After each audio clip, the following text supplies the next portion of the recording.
Hello, I just want to talk a little bit about immigration today because the libertarian world seems to be splitting into two camps, and that's really unhealthy. The two camps are conventional Democrat and Republican camps, Democrat pro-immigration, Republican anti-immigration, and this is a really unintelligent way to look at the problems and benefits posed by immigration. The libertarians are conventionally aligned with the Democrats more, pro-immigration, because there's no injury and no intent if somebody crosses into a border, a state border, on public property. That would be not an act of aggression, and because it's not an act of aggression, because there's no injury and no intent, there's no cause of action for the police to investigate. Other than the border crossing itself, they have to ask the question, is the person already a wanted criminal? And that's the standard of Western civilization. That's the standard that you can say is consistent and coherent with the ideas in the Bill of Rights, in the U.S. Constitution, in the Declaration of Independence for that matter, in the Federalist Papers, and in the writings of people like Algernon Sidney. Algernon Sidney himself, the man who provided the language in the Bill of Rights, the founding fathers were most influenced by Algernon Sidney in writing the Bill of Rights. He was a wanted fugitive. He was a dissident, a political dissident who traveled across borders throughout Europe. And there's a lot to be said for the idea that we wouldn't have the United States of America unless immigration was free, easy, and non-bureaucratic. So the common law is consistent with the idea, and the common law is the law that is referred to by the Bill of Rights and the U.S. Constitution. So if you want to know what the Bill of Rights and Constitution mean, you have to get a common law reference. You have to get a grounding in the common law, at least the basic ideas of the common law. And it wouldn't hurt to read the Federalist Papers and Anti-Federalist Papers to understand what the debates of the time were. So what does the common law say about immigration? The common law basically says, okay, if there's no injury, then there can be no intent. And both injury and intent have to be present in order for there to be considered a crime. So if you cross a border, there's no obvious intent, there's no injury, there's no injury, and people raise Hans Hermann Hoppe's argument, well, what about in an ideal libertarian society where all land was privately owned? That may be the ideal in some sort of anarchic society, that all land gets claimed. And then you have a problem of how do you establish thoroughfares, so that's not really rational, and you can say, well, the thoroughfares would be the only public property, but even then that requires a common standard. It requires a common standard. Are we going to have a footpath along the thoroughfares? Or are we just going to force all the poor people to starve? Now, because they can't move, they can't travel anywhere, they can't go get food, they can't find a better situation, they can't even travel to a forest, to hunt and gather. So are we going to reduce every poor person to a hunter-gatherer who gets starved and dies and doesn't have the ability to travel? No, that's not really the classical liberal way. And people who want to oversimplify those things, they say, well, you're not bringing it back to first principles, you're oversimplifying it. But then they basically try to claim that there are all these arguments that are attached arguments in their mind. Well, if we let in boatloads, if we let in millions of Hispanics, because Hispanics tend to vote for socialism, this is the claim. I don't agree with this. They say, well, they're going to vote... he's basically, they say, well, we shouldn't have to make them citizens, we shouldn't have to pay them welfare. But libertarians don't want to give anyone welfare.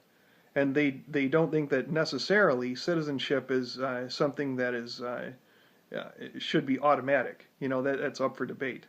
So by saying that we're definitely going to have to give them welfare, well, you don't definitely have to give immigrants who have Western values welfare.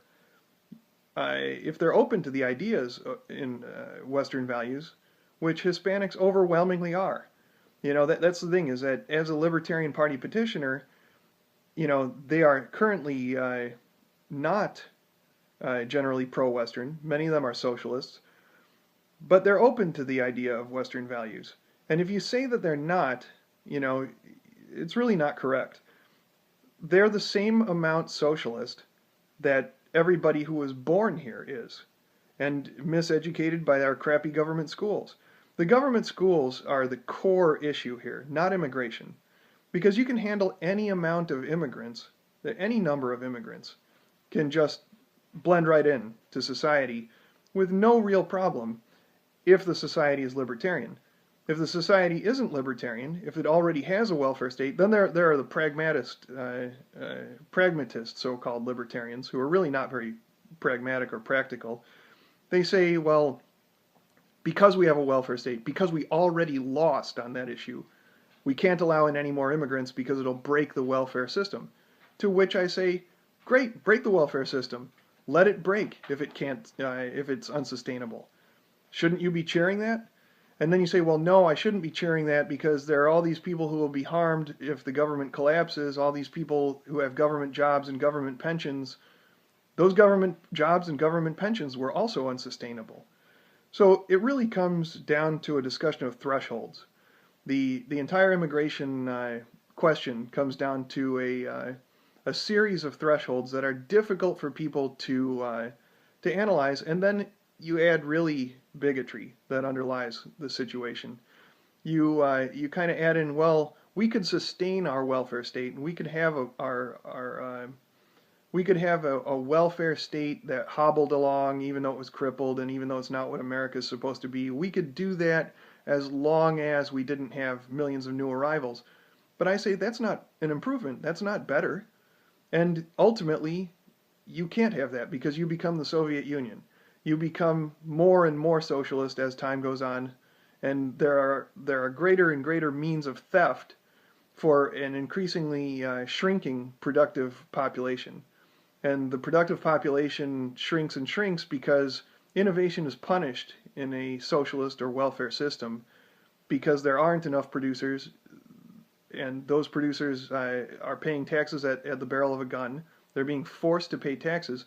So over time, people just stop producing and they say, well, I just won't be a producer then. I'll work for somebody else's dream, even if that dream isn't as smart as my own dream.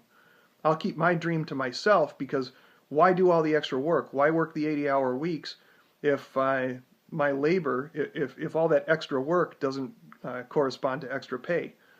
And so I think that Mexicans, Hispanics can certainly understand these ideas. A lot of Mexicans work way harder than whites do, and especially whites educated in government schools. So there are two issues that have to be untangled here because Islam is technically a criminal organization. Its stated intentions are criminal. It states that apostates should be killed, and large numbers of Islamists, of so-called moderate Muslims, believe that if that condition could be legislated into law, that should be the case. And they also follow Henry David Thoreau's rule of civil disobedience, which is don't wait to get started. Don't wait for the law to change before you get started.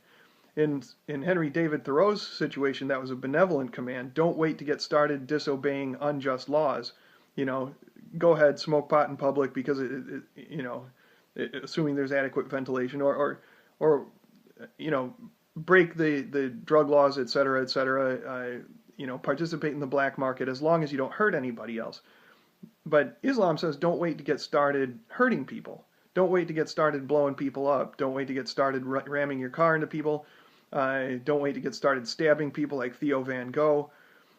Don't wait to get started raping women.